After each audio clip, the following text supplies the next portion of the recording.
అమ్మాయిలకే మంగళసూత్రం కట్టుడేమున్నది?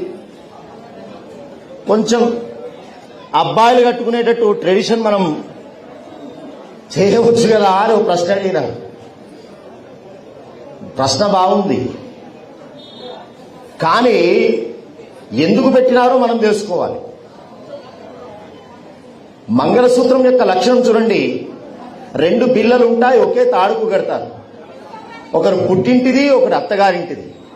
పుట్టింటి గౌరవాన్ని, అత్తగారింటి గౌరవాన్ని ఏకతాటిగా ఒక్కటిగా బ్యాలెన్స్ చేసేటువంటి శక్తి స్త్రీకి మాత్రమే ఉంటుంది, పురుషునికి అస్సలే ఉండదు. పురుషుడి సైకాలజీ వన్ వే ట్రాఫికే. అవసరమైతే ఇంటి పరువును కూడా బయటపెట్టి తన స్వార్థాన్ని అందుకుందామనే ప్రయత్నం చేసే లక్షణం ఉంటుంది. కానీ తాను అత్తగారింటికి వచ్చినా కానీ తన పుట్టింటి మీద ఒక్క మాట అననివ్వదు స్త్రీ.